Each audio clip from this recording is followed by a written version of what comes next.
भागवतम महापुराण का स्वयं में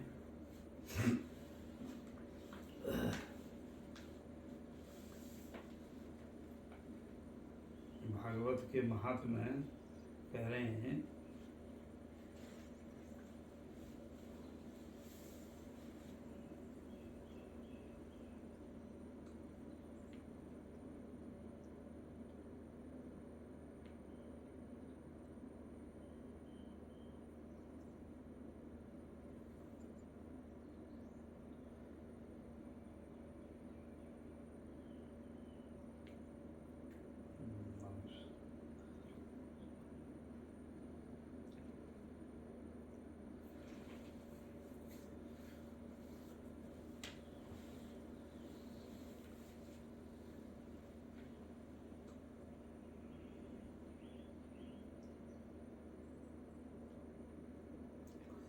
श्रीमद् भागवत के श्रवण कीर्तन श्रेयस्कर कांत जो भगवत भक्त के महात्म वर्णन किया गया है।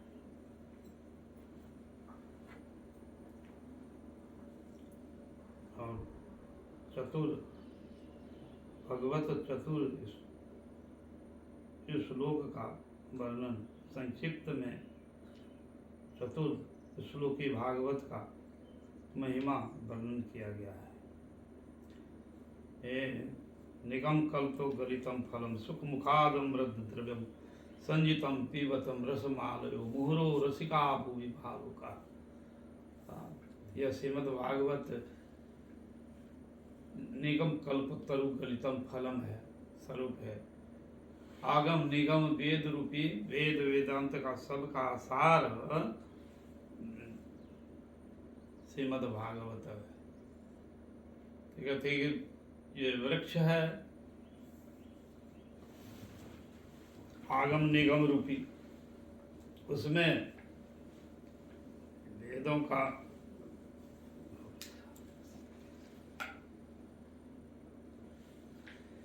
वेद वेदांत उपनिषद ये सभी जो है इनकी शाखा प्रशाखा सभी है। उसमें जो फल लगा है वो श्रीमद् भागवतम का जैसा निगम कल्पतरु गलितम फलम सुख मुखाद अमृत द्रवम। और ये जो फल है उस फल को आस्वादन किया है सुख पक्षी।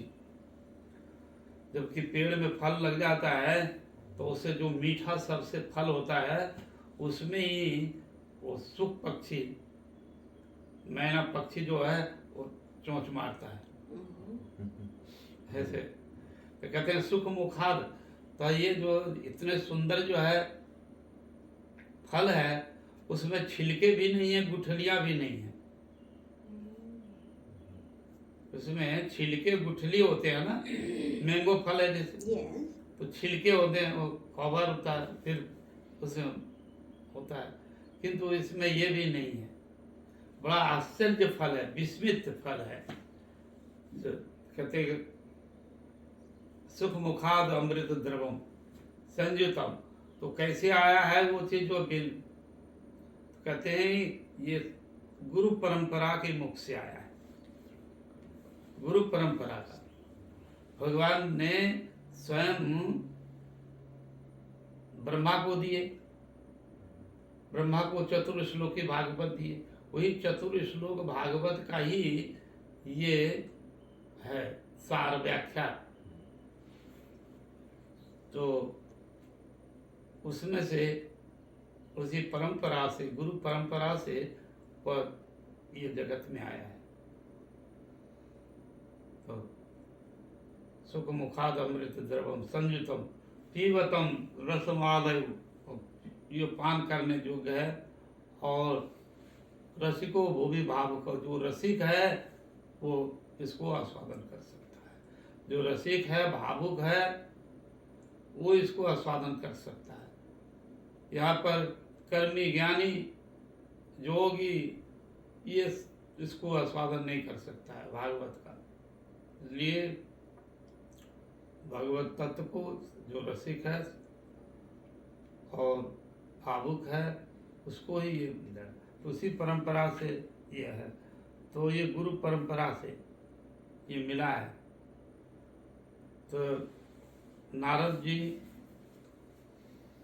ब्रह्मा जी ने नारद जी को दिया ये तत्व, भागवत तत्व, और नारद जी से व्यास दिए, व्यास से सुखदेव, सुखदेव से इसी तरह से गुरु परंपरा में ये जगत में आया भागवत की कथा। तो यहाँ पर एक समय व्यासदेव साक्षात भगवान के अवतार हैं, 27 अवतार। तो शंकरो साक्षात व्यासो नारायणम सम, ये शंकराचार्य स्वयं ही शिव जी हैं साक्षात, और व्यासदेव स्वयं नारायण हैं। नारायण ही ये जगत को से देखा कि कलयुग में जीव जो है अल्पायु अल्प मेधा है, इसको सब श्रुति शास्त्र भूल जाएंगे, इसलिए वो व्यास देव ने द्वापर का शेष में उन्होंने ये ग्रंथ को लिखा। वो क्योंकि कली के प्रभाव से लुप्त हो जाएगा, तो अक्षर में ये ग्रंथ जो अक्षर के रूप में है, ये पहले अव्यक्त रूप में था, अव्यक्त रूप में, और श्रुति शास्त्र परंपरा से, गुरु परंपरा से जो सुनता हुआ आ रहा था वो सुन लेता था, भूलते थे नहीं। किंतु द्वापर का शेष में जब आया और कलयुग की प्रथम संध्या में, तब लोग जो है धीरे धीरे भूलने लगे, विस्मृति होने लगा, अल्प आयु अल्प मेधा। तो उसी समय भगवान स्वयं व्यास के रूप में प्रकट हो करके और ये अक्षर रूप में लिखा। ये अक्षर पहले भी था, किंतु वह अव्यक्त रूप में गुरु परंपरा के बारे में सुन लिया, बस याद है, ऐसा था। किंतु ये ग्रंथ रूप में नहीं था, अक्षर रूप में। ओम शब्द अक्षर स्वरूप जो पहले से ही था, ये तो कलयुग में ये अक्षर रूप में ग्रंथों के रूप में प्रकट हुआ। ग्रंथ रहेगा तभी तो कुछ पढ़ने सुनने के लिए मिलेगा, नहीं तो यदि नहीं होता तो लुप्त हो जाते ना, क्योंकि हमारी स्मृति जो है बहुत छोटा है, भूल जाते हैं। इसीलिए व्यास देव जो है, तो उन्होंने वेद वेदांत परिषद महाभारत गीता सब कुछ जो है रामायण सब इसीलिए किया गया। तो व्यास जी ने अंतिम में वेद का, वेदांत, उपनिषद और भी 18 पुराण रचना करने के बाद में भी महाभारत रचना किए, करने के बाद में भी वो सरस्वती नदी के तट पर बद्रिका आश्रम में उदासीन चित्त से बैठे हुए हैं। नारद जी उनके गुरु हैं, वो आए, उनसे कहा, नारद जी क्यों उदासीन बैठे हैं? आप जो है वो तो जीवों के कल्याण के लिए वेद, वेदांत, उपनिषद, महाभारत इत्यादि किए, सब कुछ किए हैं जीवों के कल्याण के लिए, तो आप उदासीन क्यों हैं? तब व्यास जी ने कहा कि ये मैं क्यों उदासीन हूँ, इसका कोई समझ में नहीं आ रहा है, कारण क्या है? आप ही बताइए, आप इस तत्व को मर्मज्ञ हैं, आप बताइए मुझे क्यों उदासीन है। तब नारद जी ने कहा कि देखो व्यास जी, आपने जीवों के लिए तो, कल्याण के लिए तो बहुत कुछ किया, परंतु स्वयं जो भगवान हैं इनके लिए आपने लीला का वर्णन नहीं किया। उसमें जो भी किया है वो खिचड़ी पका दिया, खिचड़ी पका दिया, सब कुछ है, ठीक है, सब बराबर है, सब है। इसलिए आप अलग से जो महाप्रभु अजय कृष्ण की लीलाओं का वर्णन नहीं किया। आपने भगवान श्री रामा नाम पराजय, श्री राम से सखा से जो पराजय हो जाते हैं, प्रेमास्पद हैं भगवान, प्रेम में कभी भक्तों से बसीभूत हो जाते हैं, ये आपने लीला नहीं किया, लिखा नहीं अलग से।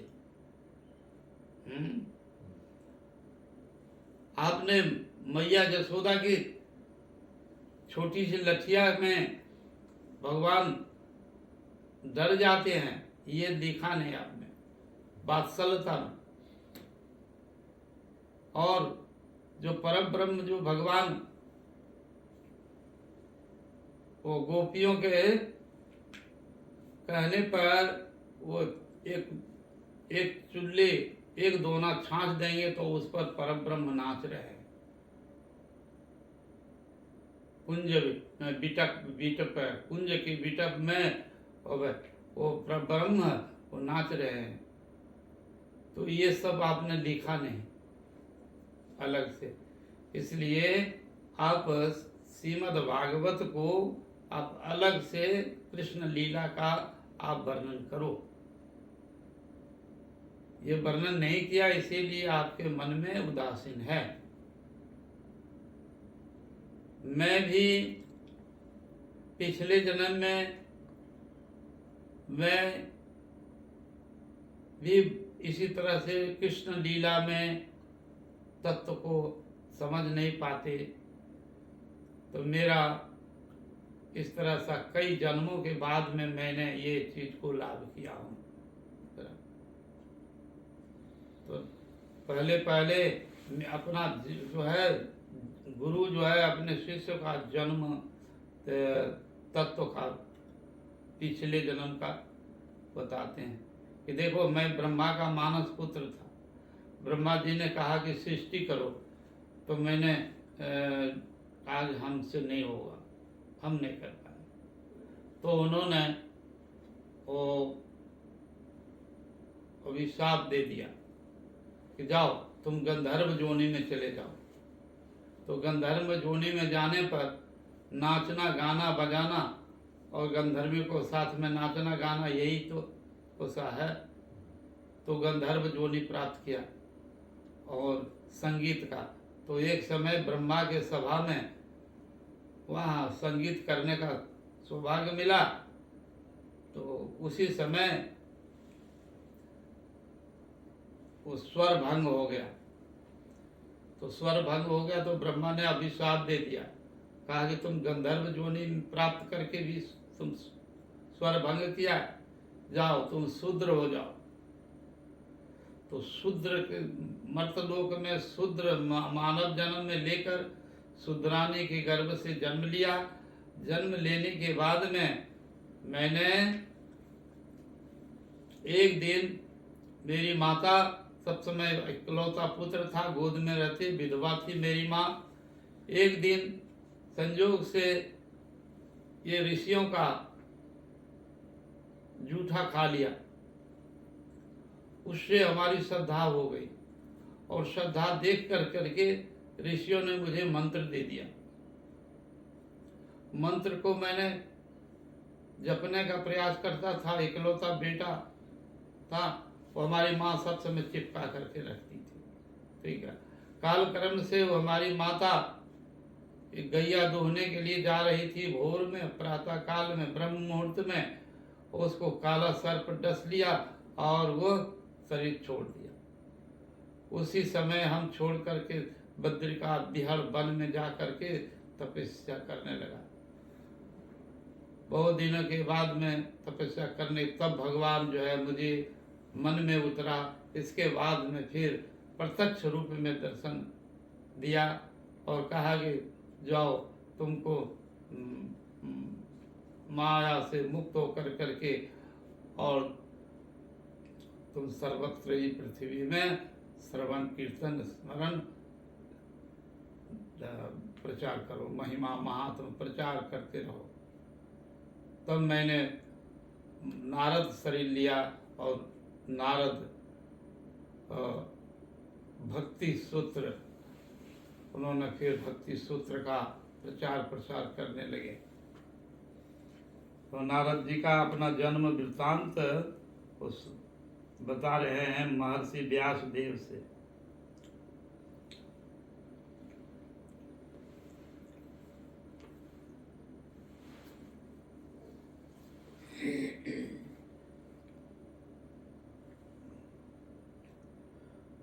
पूर्व जन्मों का वृत्तांत शेषांश नारदस्यम भगवदा आराधना पूर्वक ब्राह्मण सकाश जन्म ग्रहण किया है।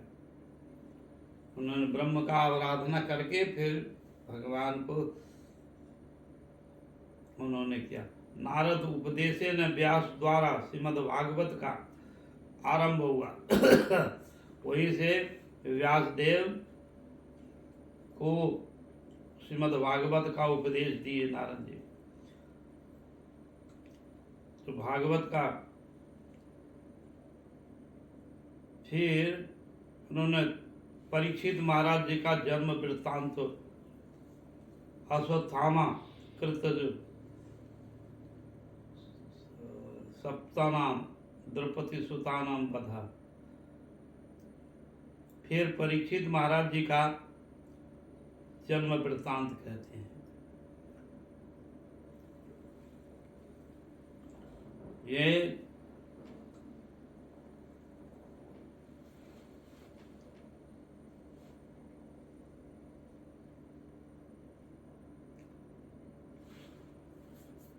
कुरु और पांडवों में दोनों तरफ की सेना में सभी जो है प्राय जो है नष्ट हो गए। अब कुछ ही महारथी रह गए हैं। तो उसमें से अब कृपाचार्य और अश्वत्थामा बचा है और दुर्योधन। इधर 5 पांडव लोग में 5 उनके पुत्र हैं, 5 पांडव द्रौपदी हैं। और तो शेष अवस्था में अब दुर्योधन गदा युद्ध किया। अंतिम में गदा युद्ध में वो अब जंघा टूट गया और उसे दुख पीड़ा से अब मरने जा रहा था। उसी समय अश्वत्थामा ने द्रोणाचार्य का पुत्र कहा कि हे मित्र, तुम अंतिम तुम्हारा क्या इच्छा है बताओ। दुर्योधन को कहा। दुर्योधन कहा अब क्या मेरा अंतिम इच्छा पूर्ण होगा। अब तो जितने भी रथ महारथी सभी जो है हमारा कौरव का तो शेष है। मैं बचा था, मैं भी अब मरने वाला हूं। तो अब क्या हमारा मनोरथ पूरा होगा। तो नहीं नहीं मित्र, तुमको मैं मनोरथ पूर्ण करता हूं, बताओ तुम क्या। तो कहा कि हमको 5 पांडवों का मस्तक ला दो। तो 5 पांडवों का मस्तक लाने के लिए आदेश किया दुर्योधन। और अश्वत्थामा जाकर के शिव जी का बड़ी कठोर तपस्या किया। एक रात में ही इतनी कठोर तपस्या। अश्वत्थामा शिव जी प्रसन्न हो गए। क्या चाहते हो। तो कहा कि मुझे ऐसा वर दीजिए 5 पांडवों को मैं परास्त करके और निधन कर दूं। तो शिव जी ने सोचा ये तो 5 पांडव तो भगवान के द्वारा रक्षित है, इसे तो कोई मार नहीं सकता है। फिर भी ये मेरा भक्त है और मैं वर देना चाहता हूं। तो बोले जाओ तुम 5 मस्तक काट लेगा। ऐसे बोल दिया शिव जी ने। तो 5 मस्तक काटने का वो इसे जो है एक अस्त्र दिया शिव जी ने। उस अस्त्र से तो वो आधी रात में जब सोया था 5 पांडव, और द्रौपदी इधर। तो उस रात में द्रौपदी ने अपने 5 पुत्रों के साथ में सोया था, पांडवों के साथ नहीं। और 5 पुत्रों के साथ में ही द्रौपदी सोई थी। अब वो सोचा अश्वत्थामा सोचा यही 5 पांडव है ये, और 5 पांडवों को सो रहा था। उसी समय 5 पांडवों का ये गला काट लिया, काट कर करके और दुर्योधन के पास में ले गया।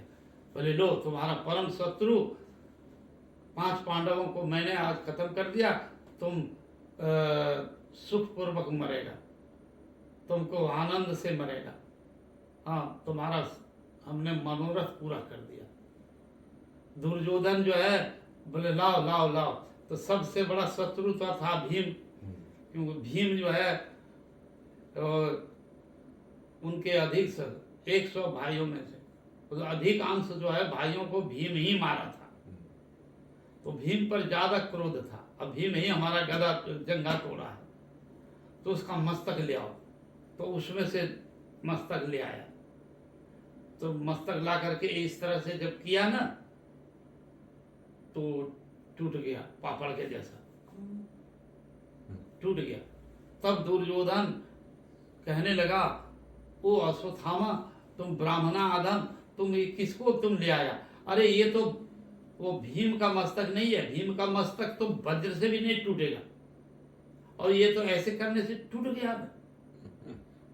तो ये भीम ने का मस्तक नहीं है, तुमने किसका? भीम का पुत्र का तुमने मस्तक लाया है। 5 पुत्र जो थे उनका तुमने लाया। तुमने और भी दुखी हो कर करके और उसको तुच्छ ताच्छिल्य बात कहने लगी, तुम ब्राह्मणा अधम हो, तुम ऐसे बालकों को जो है काट दिया।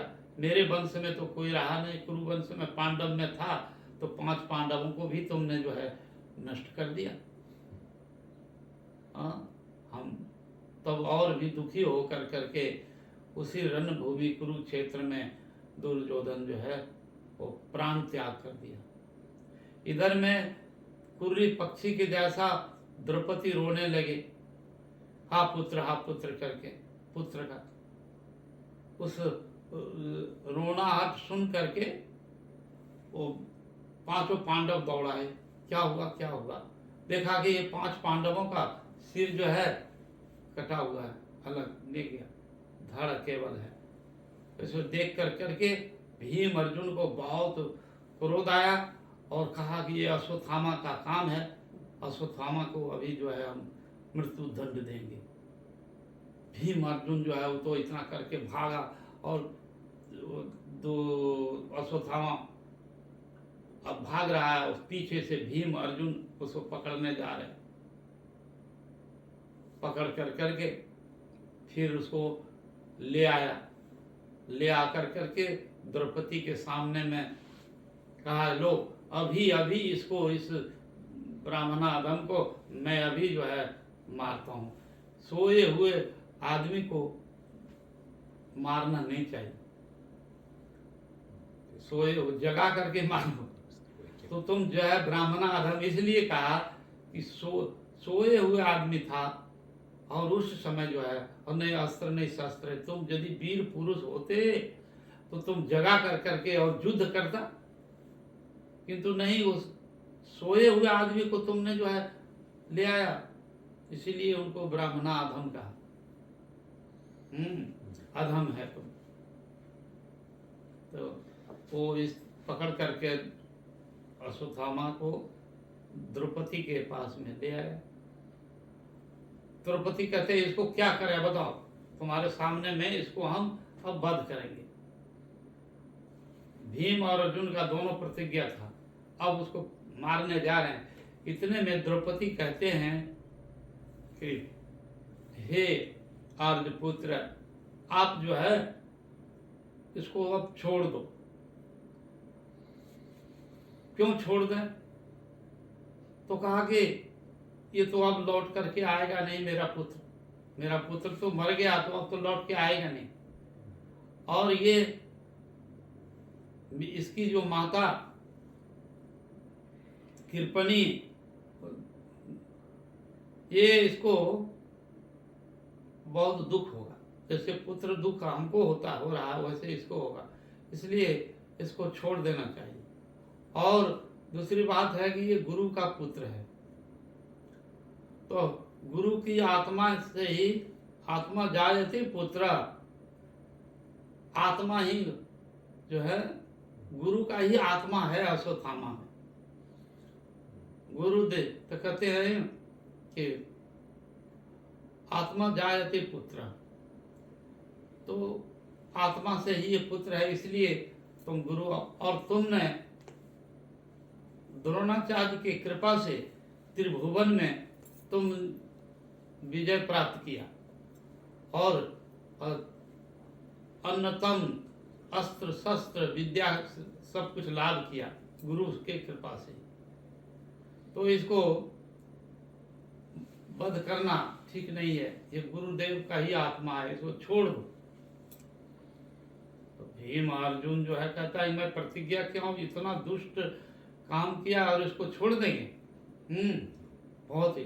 तो उसको द्रौपदी समझाने लगे, देखो जिनके कृपा से तुमने जो है त्रिभुवन में विजय प्राप्त किया, इतना बड़ा विद्या लाभ किया, तो ऐसे छोड़ दो उसको। नहीं छोड़ रहा था।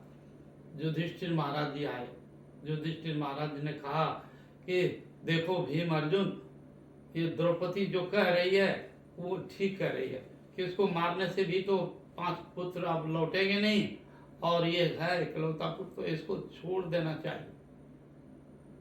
तो द्रौपदी का विचार को युधिष्ठिर महाराज जी ने ये किया, सपोर्ट किया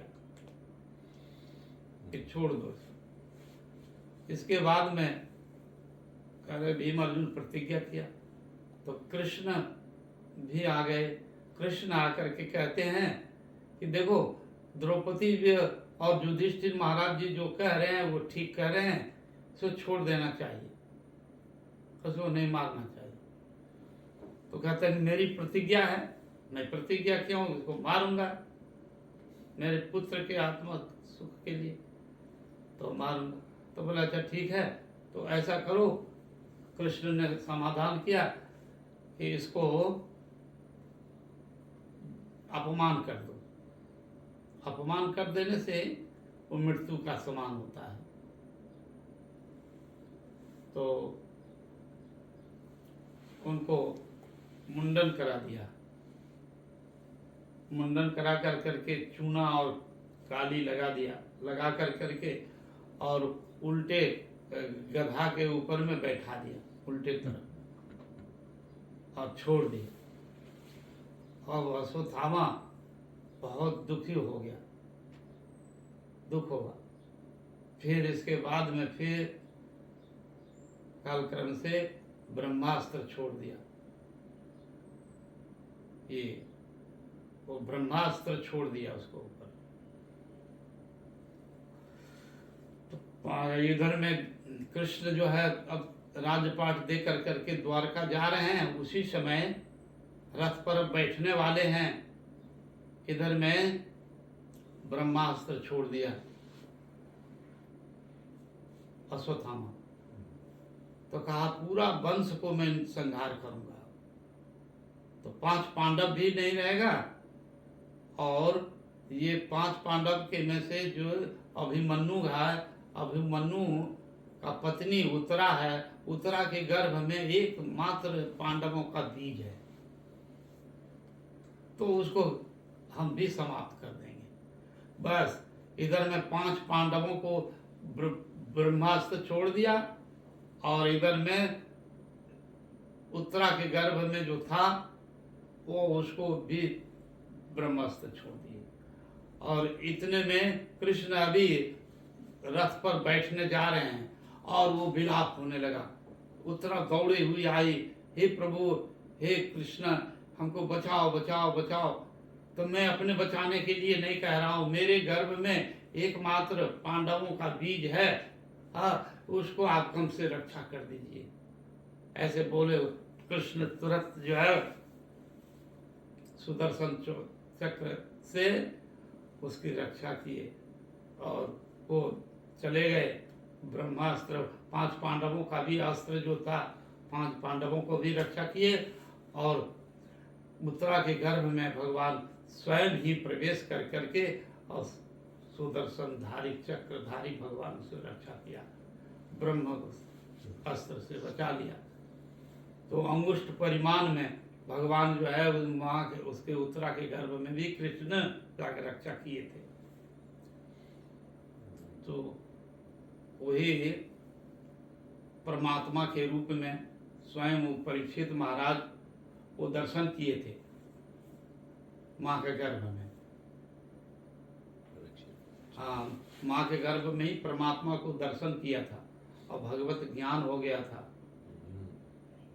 इसलिए वहाँ जबकि वो जन्म हुआ तब वो बालक जो है देखने के साथ साथ में ही परीक्षा करता था कि जो हमको माँ का गर्भ में रक्षा किया था वो कौन है, वो कौन है, कौन है, ऐसे परीक्षा करते हैं।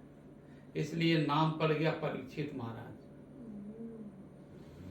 तो जो मेरे माँ का गर्भ में हमको रक्षा किए थे वो कौन है परीक्षा लेते थे, ये तो नहीं है, ये तो नहीं है, ये तो नहीं है, ऐसे। इसलिए नाम पड़ गया परीक्षित। और वो बालक के रूप में तो परीक्षित महाराज जी का एक नाम जो है वो विष्णुरात है। विष्णुरात मतलब माँ का गर्भ में ही विष्णु का ज्ञान हो गया था, विष्णु का जो तत्व ज्ञान हो गया था। इसलिए परीक्षित महाराज जी का एक दूसरा नाम है विष्णुरात। रात माने यो ज्ञान, हाँ, विष्णु का ज्ञान लाभ करके ही आया था।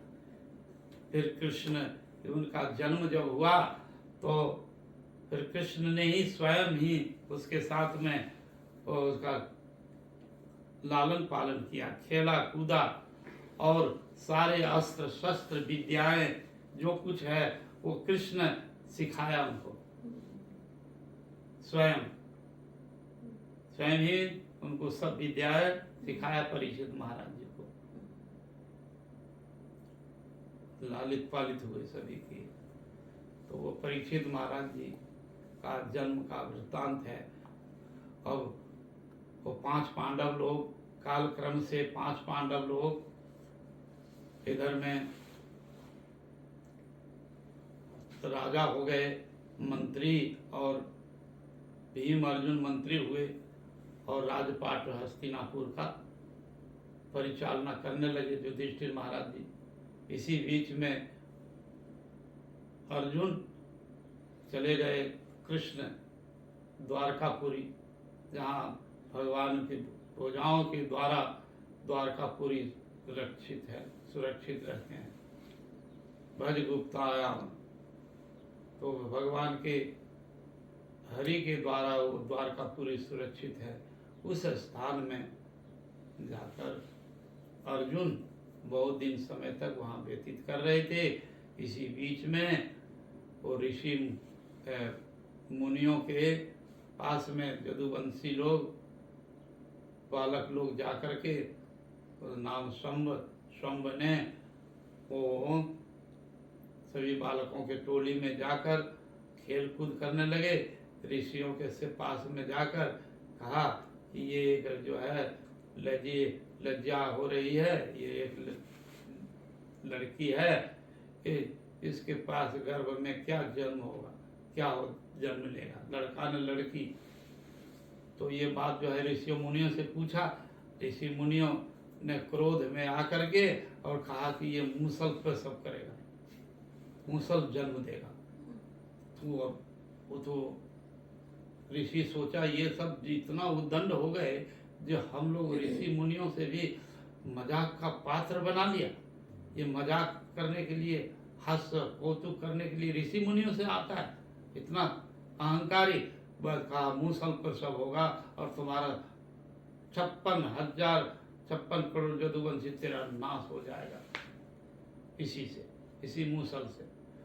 तब जब एकांत में जाकर करके फिर देखा कि क्या है बात, तो एकांत में देखा वो तो झूठ मूठ का नकली था पेट में ऐसे, तो उसको निकाला तो वो मूसल निकला।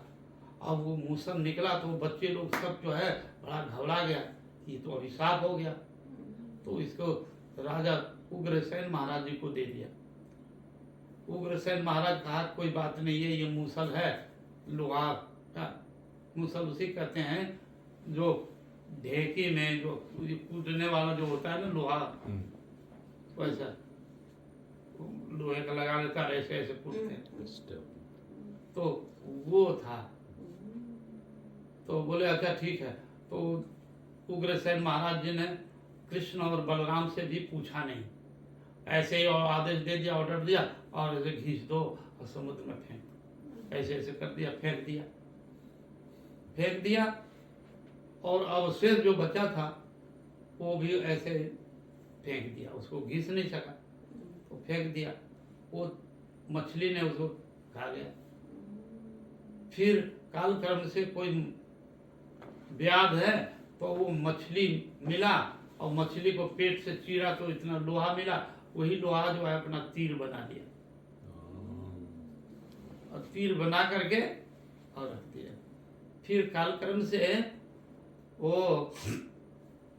पीछे से पता चला कृष्ण और बलराम को कि जदुवंशियों को तो अभिशाप लग गया है मुनि ऋषियों का, तो इसको मुक्त होने के लिए चलो प्रभास क्षेत्र। तो प्रभास क्षेत्र बड़ा ही प्रभाव है उस क्षेत्र का, और वहाँ स्नान करने से जितने प्रकार के अपराध है,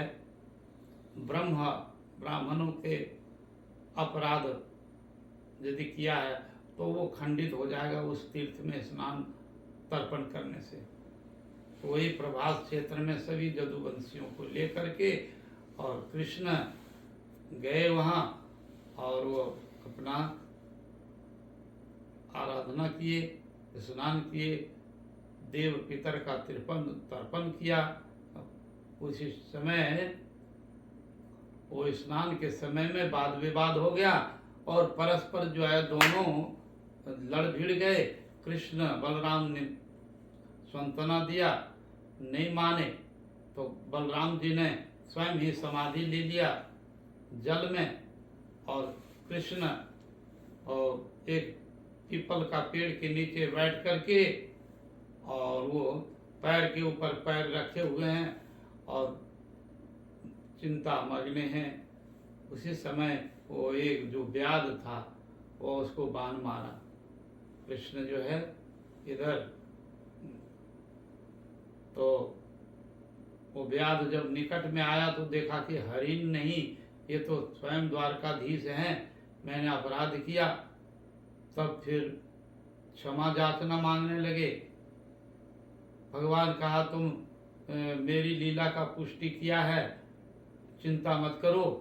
तुम मेरा पूर्व जन्मों में मैं रामा अवतार में तुम्हारा पिता बाली को वध किया था, तुमने प्रतिज्ञा किया था कि मैं प्रतिशोध लूंगा, बदला लूंगा, तो उसी का तुमने मेरे को बदला लिया और मेरी इच्छा से मेरी लीला का पुष्टि हुआ। तुम चिंता मत करो, तुम मेरे जन्म जन्म के भक्त हो, तुमको फिर द्वापर में जो इसमें से उत्कल प्रदेश में तुमको फिर सेवा मिलेगा। फिर वही जगन्नाथ जी का सेवा मिला उनको। तो यहाँ पर तो जदुवंशियों का ध्वंस हो गया। लौट करके अर्जुन जब आए हस्तिनापुर में तो उनको देख करके युधिष्ठिर महाराज जी ने कहा कि तुम उदासीन क्यों हो। तो भगवान स्वयं 56 करोड़ जदुवंशियों के लेख दे करके चले गए जा रहे हैं अपने धाम। स्वधाम उपगति ज्ञान धर्मादि स्व कलो नष्ट दिशा में से पुराण अर्को अधुनादिता। तो वो बच्चे कुचे जो है सबको लेकर के, और कुछ जो बच गए थे जदुवंशी लोग, उनको अर्जुन ने और उद्धव को लेकर करके चले आए हस्तिनापुर, और संवाद दिया कि कृष्ण अब धाम से चले गए। तो युधिष्ठिर महाराज जी भी उन्होंने अब सोचा कि अब जो है नहीं रहना है, तो वो भी स्वर्ग आरोहण किया। अपने पुत्र जन्मेजय को उन्होंने राजपाट दे दिया और दे करके और वहाँ से चल दिए हिमालय में चले गए सब। तो ये हिमालय में जाकर अपना जो है उधर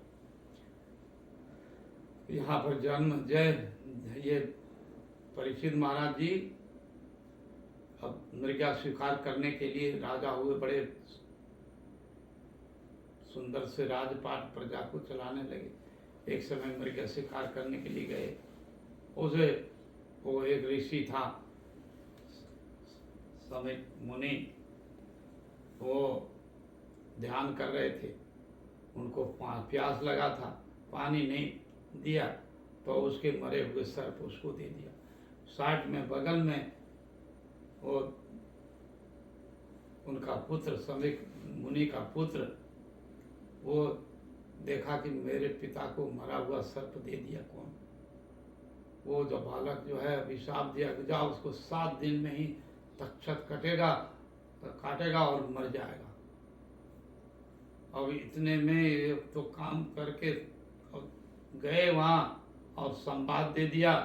फिर राजा परीक्षित महाराज जी ने वो 7 दिन का मृत्यु संवाद सुन करके राजपाट जो है अपने पुत्र जन्मेजय को दे दिया, और दे करके वो भी समुद्र गंगा के तट में प्राय उपवेशन करके और बैठ गए। और वहाँ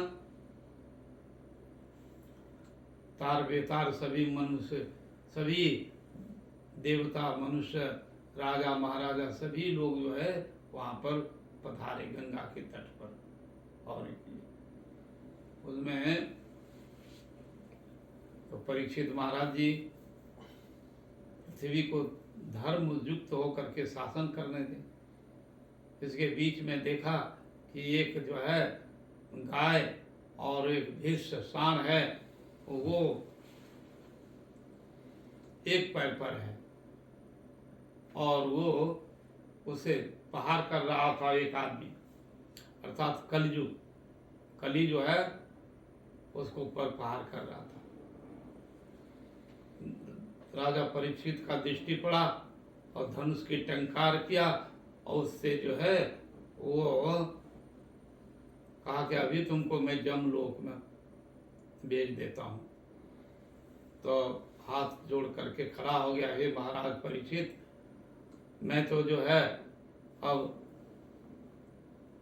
मैं कलयुग है, मेरा नाम कलयुग है, सतयुग द्वापर त्रेता, ये 3 भाई जो है हमारा संसार में ये भोग किया, मेरा कलयुग का मैं ही एकमात्र जो है भोगूंगा, ये मेरा अधिकार है, तो आप हमको क्षमा करिए, हमको प्राण दान दीजिए।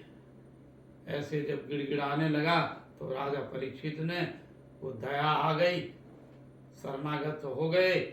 तो शरणागत को क्षत्रियों का धर्म होता है पालन करना, तो इसलिए अब उसे क्षमा कर दीजिए। तभी उन्होंने कहा कि जाओ क्षमा कर देते हैं। तो कहा कि मुझे संसार में हमको भी तो कहीं जीने का स्थान तो दे दीजिए। तो कहा कि उन्होंने जाओ स्थान दे दिया।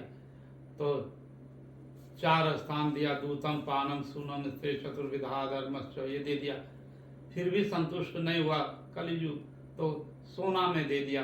तो सोना में देने से वो पूरे जो है रूप से ही व्याप्त हो गया। तो वही कलयुग में वो कली महाराज 4-5 चीजों को प्राप्त करने से वो और भी बलिष्ठ हो गया, बलवान हो गया, और संसार में कलि युग में वो अपना प्रभाव विस्तार करने लगा। राजा परीक्षित से, तो राजा परीक्षित जानते थे कि कलयुग में एकमात्र जो है वो एक महान गुण है, महान गुण है, जिस गुणों से के द्वारा कली जो है वो पराभव हो जाएगा, कुछ भी नहीं बिगाड़ पाएगा। तो कली दोष निधे राजन हृस्तेक जेक महान गुना कीर्तना देव कृष्ण से मुक्त संग परम ब्रजित। तो कृष्ण कीर्तन जो है सबसे श्रेष्ठ है। कृष्ण के कलियुग का प्रभाव से, कृष्ण कीर्तन करने से सब जो है नष्ट हो जाएगा। तो ये इसलिए परीक्षित महाराज जी ने उनको दे दिया। परीक्षित महाराज जी का कोई उसमें प्राकृतिक दुख नहीं है, वो तो लीला में किए नित्य सिद्ध मुक्त पुरुष है परीक्षित महाराज जी। और वो जगत में श्रीमद् भागवत को प्रकट करने के लिए ही उनका आविर्भाव हुआ था। आविर्भाव हुआ कि ये धर्म ग्रंथ जो है प्रकट होगा, इसलिए उनको निमित्त बनाया कि उनको अभिशाप लग गया। अभिशाप से जो मुक्ति होने के लिए और मुक्त होने के लिए उनको 7 दिन भागवत कथा सुनने से मुक्ति होगी। तो ये भागवत का प्रकट होना था इस जगत में, इसलिए वो परीक्षित महाराज जी के माध्यम से ही हो दिया। कोई भी जो है कार्य होता है ना तो वो निमित्त होना था, तो वैसे परीक्षित महाराज जी को निमित्त बनाया।